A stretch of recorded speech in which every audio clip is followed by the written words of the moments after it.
joining us for the second of the discretionary funds application webinar. We had a previous webinar on September 9th. Before we get into the presentation, I just want to introduce the CRTPO staff that is involved with the discretionary projects program.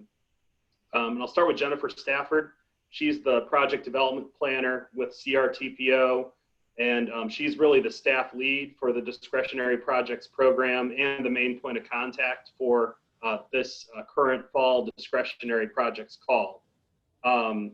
All the supporting documentation when you're submitting a project needs to be transmitted to Jennifer by the close of this current project call window.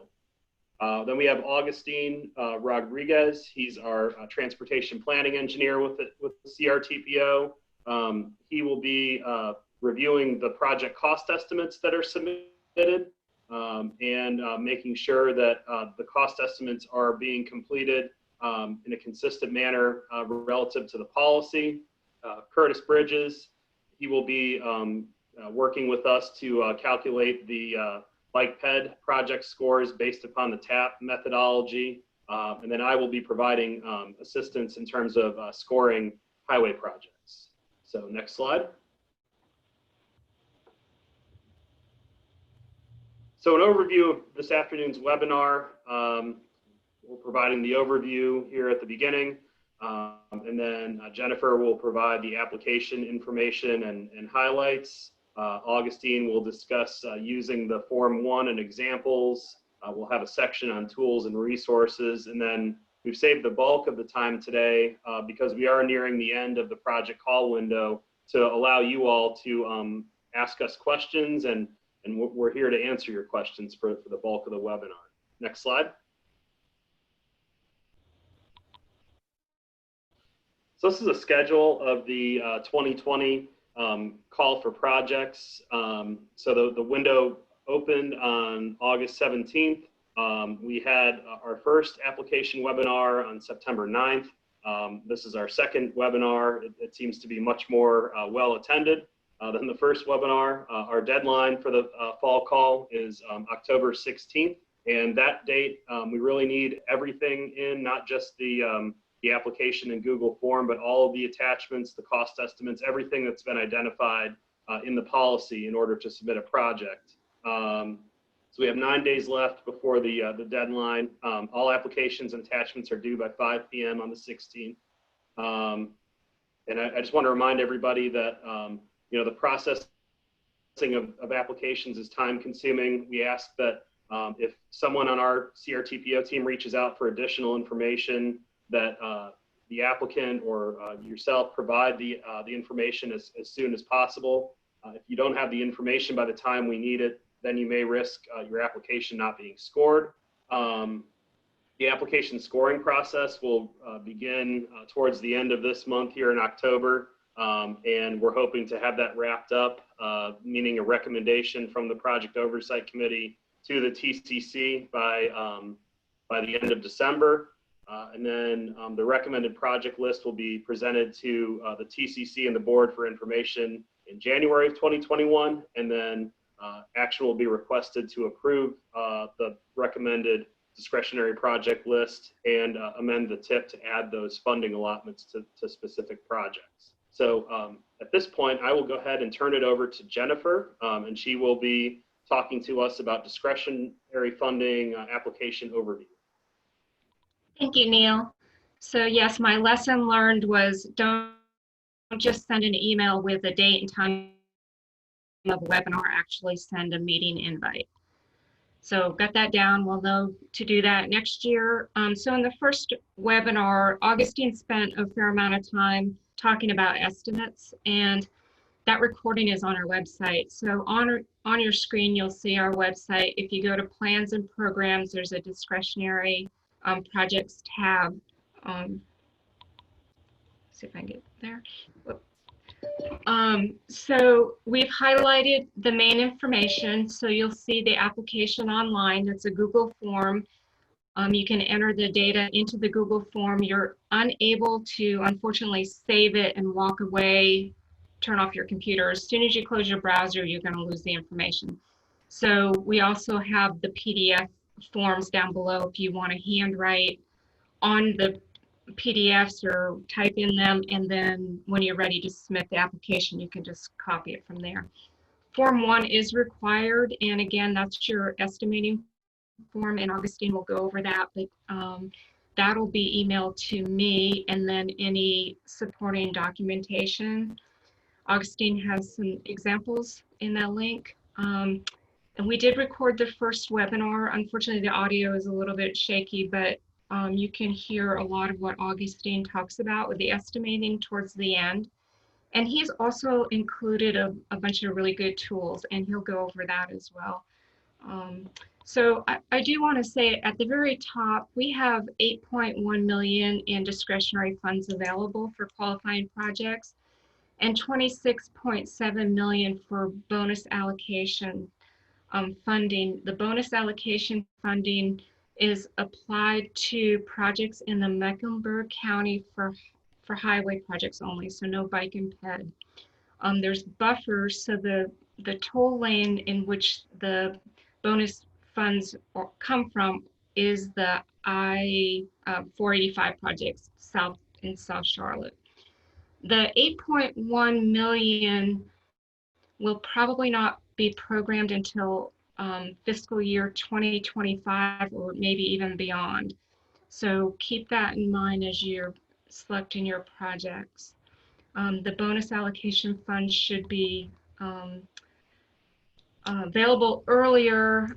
However, in saying that, you have to have the phase that you're applying for authorized before June 30th, 2024. So your construction doesn't need to be done if you're applying for construction, but you need to have the authorization done. So if you're planning on applying for right-of-way and construction, you're in a pretty tight time frame, because as most of you know, the right-of-way could take you a couple years to do. So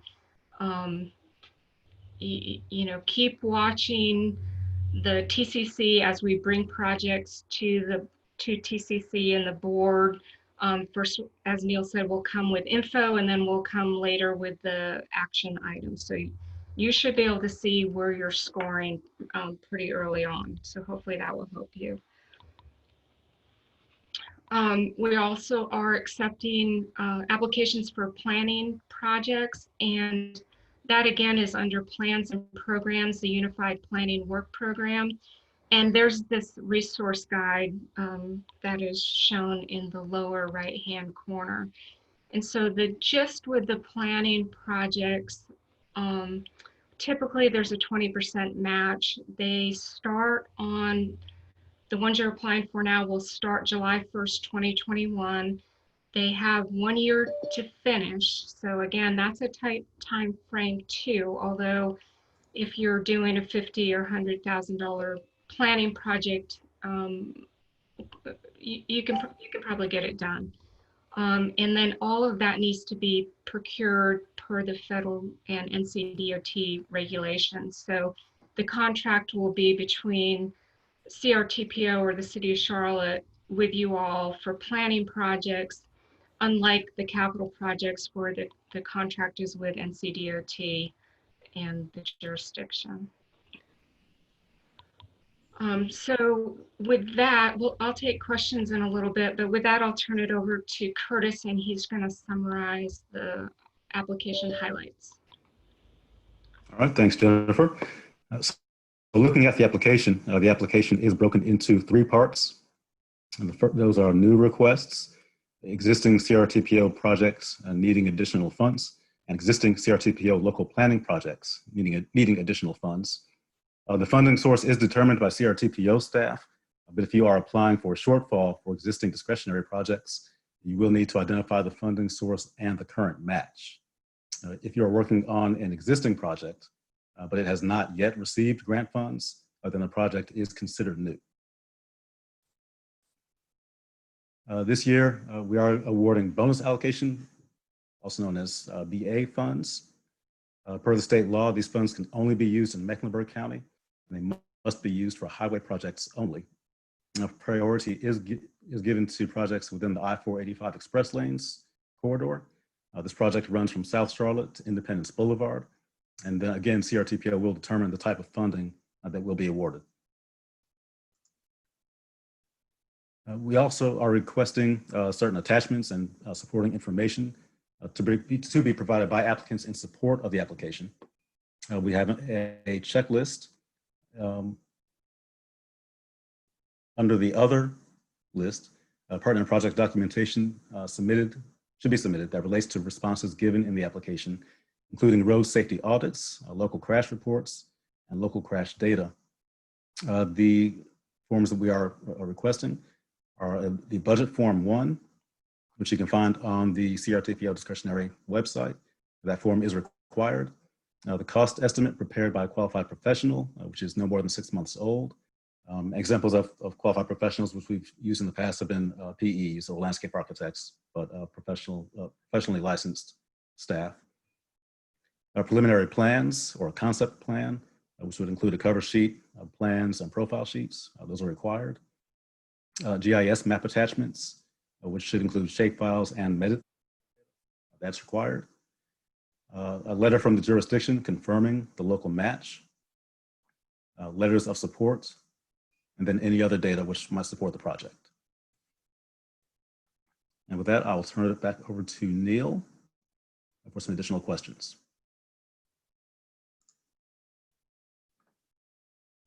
We're going to turn it over to Augustine. Augustine? Thank you, Curtis. Yep. Thank you, Jennifer and Curtis. Good afternoon, everyone. So Form 1, I'm just gonna go over from that bottom.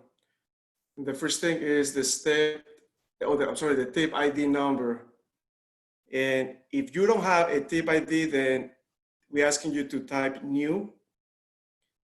There's gonna be, I know we had in the past a couple of projects, they are considered new for the application, but they still have a tip number, so we're asking you to enter that information in there as well.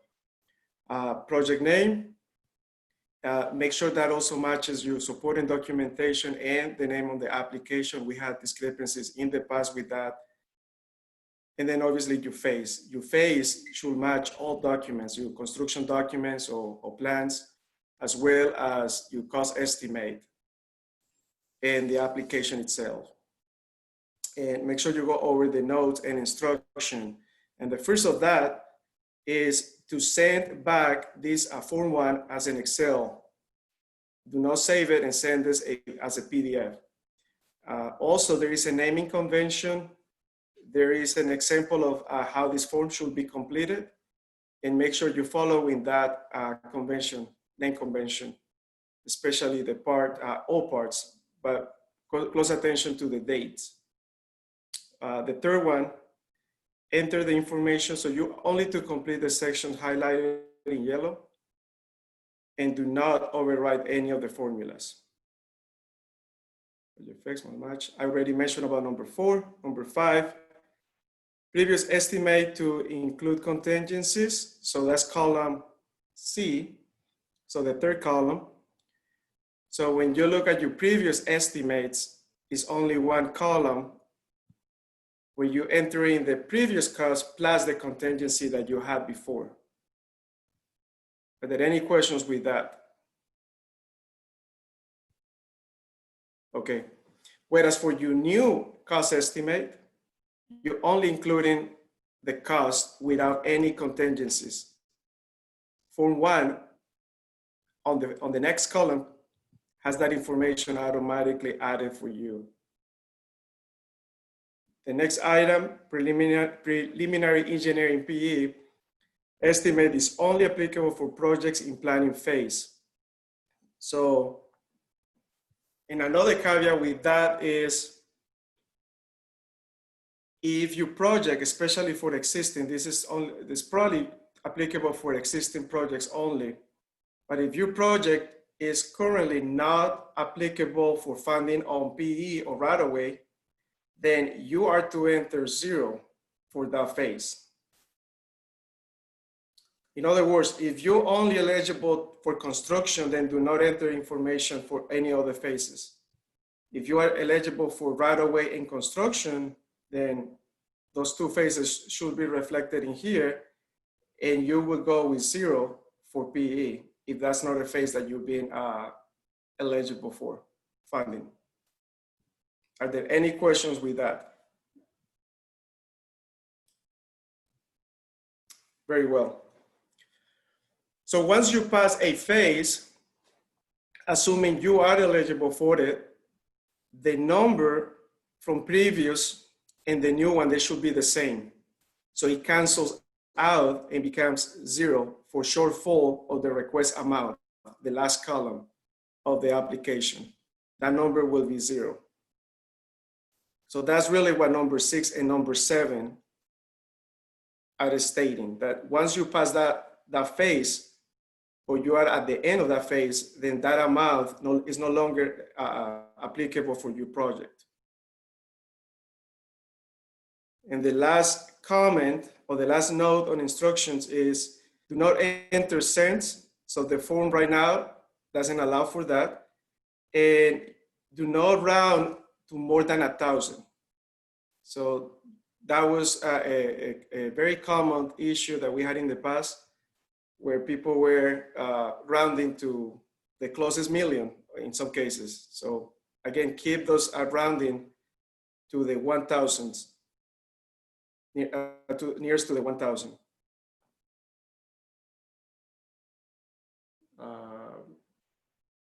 As a reminder, and that's the note that we had on the screen for the existing local match, for new projects, you are required to enter intervals of 5. So 20 all the way up to 50, but again, it has to be 20 or 25 or a number of multiplied by 5%. For the existing projects, then you enter the same local match that you currently have in the system, whether it is a municipal agreement or an agreement with CRTPO. Are there any questions with that? Are there any questions at all? I do have, and I can share a couple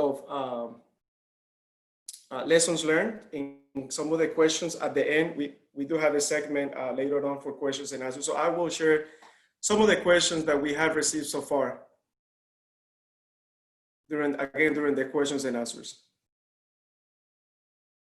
And a moment ago, I think it was Neil or Jennifer, they were talking about some of the tools that we presented back in September. So that's the section that is at the bottom of the screen right now. You will find the presentation for that for September the 9th. And below that, there is a cost estimating tool or estimating tool at this time. I don't know if you want to click that. Can you, Theo? I can't, it won't click. It's a PDF. It's an image. Oh, I'm sorry. Okay. Sorry. Well, I would highly encourage you that if you haven't looked at these tools, give it a try. But that estimating tool has is an Excel file, and it has tabs for you to help you on estimating the cost for right-of-way, for private utility relocations, and for signals. It also has a cover sheet or a main page that is taken from the last document at the bottom of that list, eligible costs and associated funding phase for MA. And that document, the PDF at the bottom, as well as the cover sheet on the CRTPO estimating tool, they both should give you a good idea of what items belong within each of those phases. So PE, right-of-way, and construction. Oftentimes people are asking, where do I put the private utility relocation cost? So that will answer your question. Where does my construction inspection go? That will answer your question. So again, take a look at those tools that we have provided for you. The next item is unit prices for City of Charlotte for the fiscal year 2020. So from July of 2019 until June of this year, and we ran numbers for the most common items in transportation projects. So we have a list of about 25 line items. And again, this is just exclusive from City of Charlotte because they maintain the database of this. And what we done is we have percentiles. We have 25, 50, and 75 percentile cost, unit price cost for the items that you see on the screen. This is not to be confused, and please ask any questions in this topic, but this is not for people to go in and plug their numbers when they don't have a number for the given item. All we want this as a tool, as a guidance for cases where you need some of that additional assistance as far as engineering judgment. And I mentioned back in September during the webinar that you should be using a engineering judgment rather than use the 75 percentile or the mean or the 50 percentile for your unit prices. So as an example of that is take asphalt. The unit price for asphalt is going to vary depending on your quantity. So if you have a project that it has 20 tons of asphalt, your unit price is probably going to be off the charts. It's going to be way beyond the 75 percentile. And the opposite will be true if you have a project with 10,000 tons of asphalt. You're probably going to be way below the 25 percentile. So again, this is just to give you an idea, an indication when you're checking those estimates. Our expectation is that you're not the one doing the estimates. I'm going to say you, the person requesting, and that you have support from a qualified professional and obviously your consultants. And so by the time you get information from them, I know they get unit prices from many different areas, not only within the region, but maybe throughout the United States. So this is a tool to help you determine whether or not they are within that range and that cost is appropriate. Can we go back? Thank you. There is another one for right-of-way land values. And on that one, I was providing web sizes for each of the 3 counties, Idledale, Mecklenburg, and Union County, and examples of how to identify the land use for your right-of-way. And again, the last document at the bottom is your the list of eligible items for each of the phases funded by your municipal agreements under NCDOT and the Federal Highway Administration. I think that's all I have. Are there any questions? Hi, Augustine. This is Cammie Weckerly, Town of Mooresville.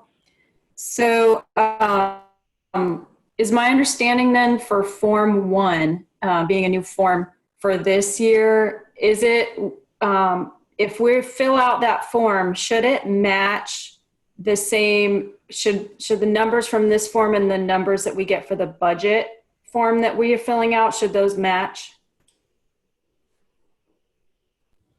Not quite sure if I understand your question. Do you mean on the application? Yes.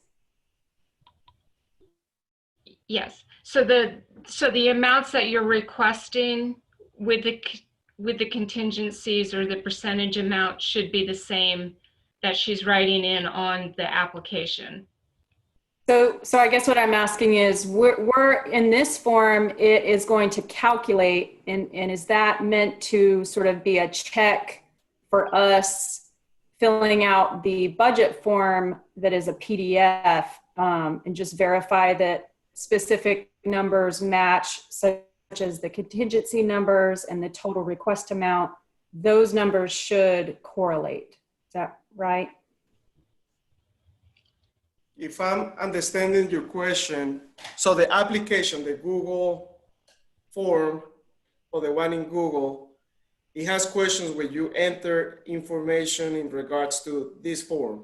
So yes, because that information should be captured from here. So they should be the same.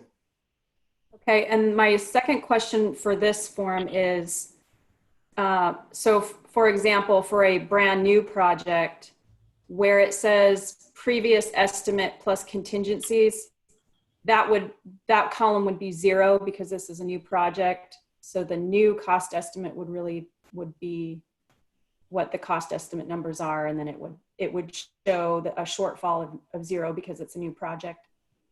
Yes, indeed, that is exactly right. Okay, thank you. So this slide that's on my screen is the PDF page number 5 in his examples. And I think the first ones are focused on shortfalls because those forms are harder to fill. It's a little bit more confusing with a shortfall with previous estimates. And so I chose this one, and it's a good example because I don't even know if you put 0 in. I think you just skip over that previous estimate plus contingencies and fill out the new cost estimate column.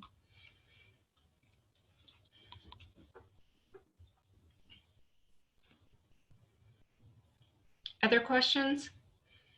Jennifer, there is a question on the chat box from Will Washington. Is there a specific list of attachments required for the planning project submittal? So I think other than the documents that we presented on one of the slides earlier, Curtis or Jennifer, Neil, I don't know if, is there anything else besides that? For planning, I should have looked at that application again. I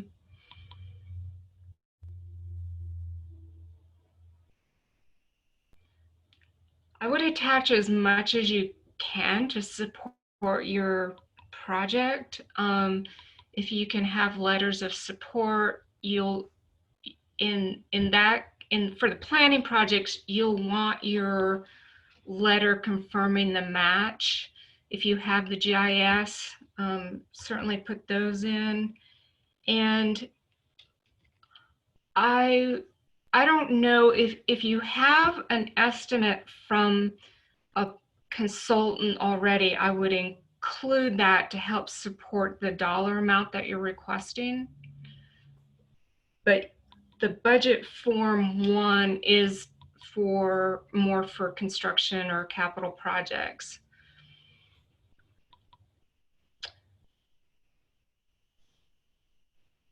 Will, are you asking for a planning, a project in planning, because that's addressed under the Form 1, or are you asking for a PL project? I can hear him typing. I think he's interested in PL. I just Okay, lost my that's audio. what I think he's I think aiming he is for. too, because he asked me a question earlier today what this webinar was going to be about. So, Will, I would say, I know you just lost your audio. I will email you, but for everybody else, if you can go to that website, there is a whole little guide. So right here. If you can go to Plan and Program, Unified Planning, there's this resource guide there, and it's a little bit old. It's a couple of years old. We're going to update it soon, but it walks through the whole process. And I'm happy to have another call with anybody about any of these projects, really, but on the planning projects particularly, because we don't spend a lot of time on those. We really want all your projects funded, so we will do the best we can to get you really good applications. Curtis, you might be able Yeah. to answer Matt McNasco's question. Yeah, Matt asked a question about the GIS data and whether the intent of that is to identify the approximate project limits and length. The short answer is yes. The limits and length for those point projects to correctly identify the intersection, just to make sure that we have the location correct. And for us to add those to our kind of database of projects as we build that out and make sure that we're aware geographically of where all these projects and proposals are, we'll make sure that we're always adding to that. So that'll help us with the submittal and future project changes and submittals.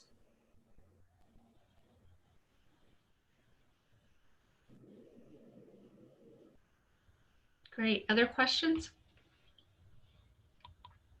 Yeah, this is Andrew, Town of Davidson. I was wondering, with a new project, you've got a concept plan listed.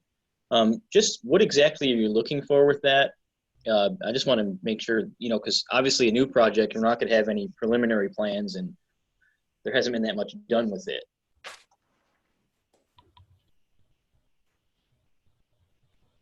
Hi, Andrew. I can start on that answer. I think it's a combination. There are cases where a project is considered new for CRTPO purposes, because it's the first time that it's coming to us and it has no discretionary funding, but the project is not new. It could be in right away. And this is Neil. To add to that, the concept plan, I mean, that would be nice to have, kind of like what Augustine said, if there's been some prior work on it, just the more information you can provide to us, the better. But if it's a totally brand new project and you don't have any work done on it and you're going to apply for PE as well as right away in construction, I mean, that's not a absolute requirement, but some type of 15% design concept or less, that's kind of what we're looking for there. Okay, thanks. I know we have some cross sections of our project in our mobility plan that I think I would just submit to meet that requirement. So that answers my question. Thank you.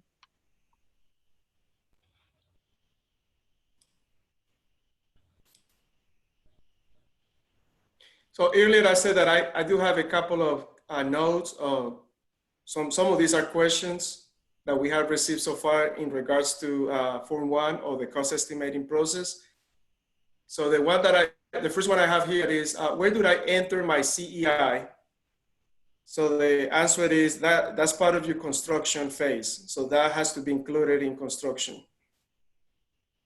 Another question is, should the legacy attachment 1A or 1B from 2019 match my numbers on Form 1 of 2020? And the short answer is no. They're two completely different forms altogether. And no, the answer is no. They should not match. I will ask you, I think you're gonna be tempting to look at that previous form, especially if you applied last fall, and try to make those to work and come up with the same numbers. I'll just ask you not to do that. Another question that we have received previously, what should I use as my previous estimate on column C of Form 1? And the answer to that actually depends.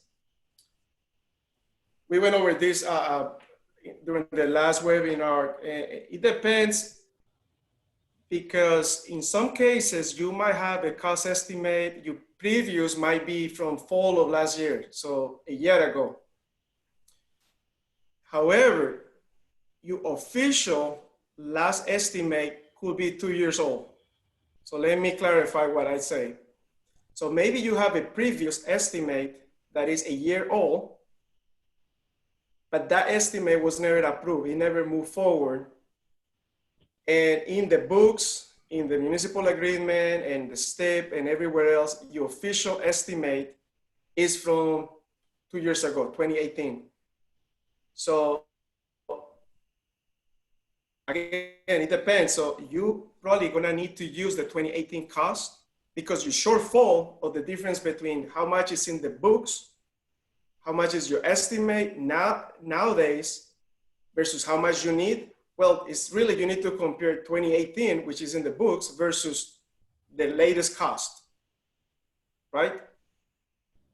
Now, we specified last time, we say this also, that regardless of which one you're using, we're not gonna tell you which one to use. If you wanna use fall of 2019 as your previous estimate, that's fine. But the bottom line is it needs to be consistent. So that means if you're using PE from fall, the cost of PE for the fall of 2019, then you're using all of it from 2019.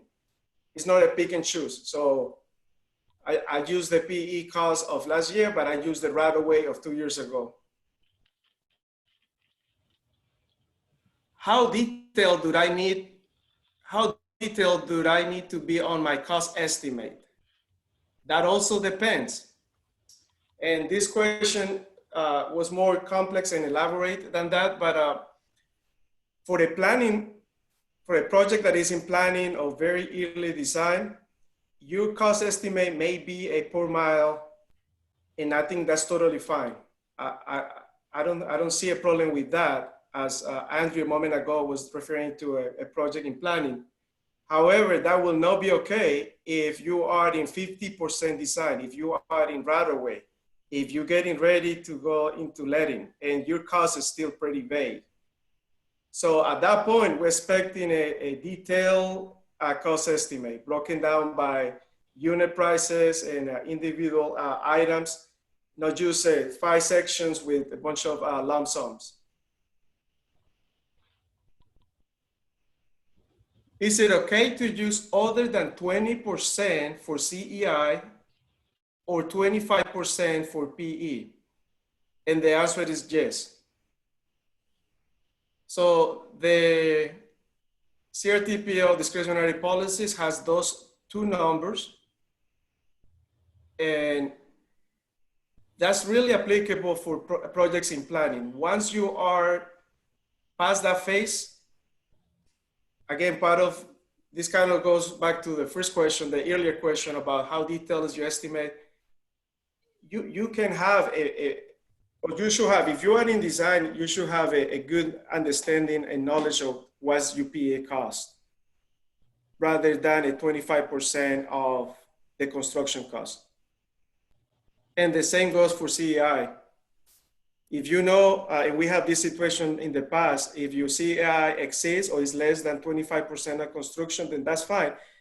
But as long as you have documentation, I think in the past we have examples of people having a quote for both, for PE or for CEI, then that's totally fine.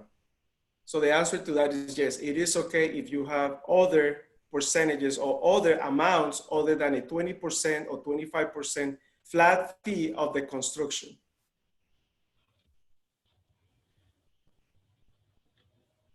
And the next question was already covered about supporting documentation. We had that before. Another question, is there anyone that can help me double check my cost for right of way and utility or utility relocation? The answer is yes. Our group can help on that. So if you have, if you need somebody to check those prices because you don't feel comfortable or you're not confident on the numbers that you're getting, then by all means reach out to us. Same deal. We helped before.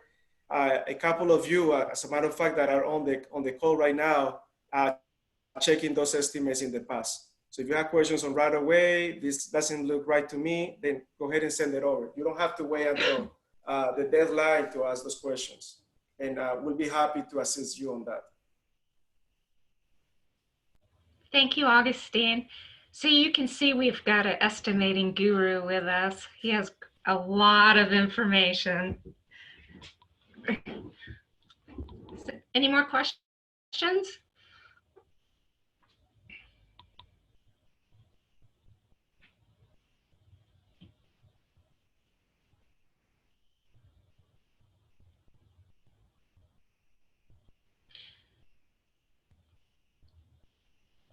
So, doesn't sound like any more questions.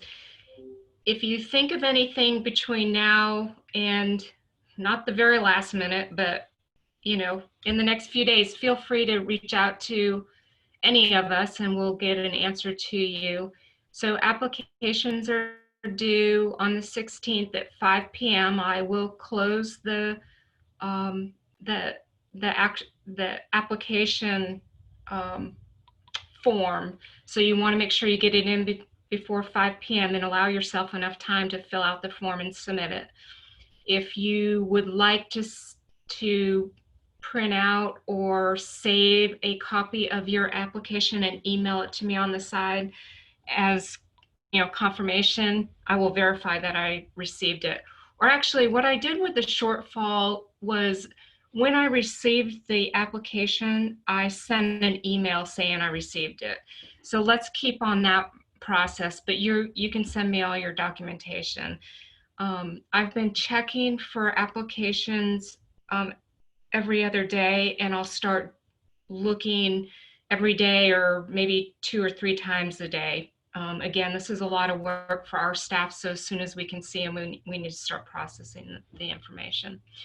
But any other questions, feel free to email any of us, and here's our email addresses. Any final questions or comments or thoughts?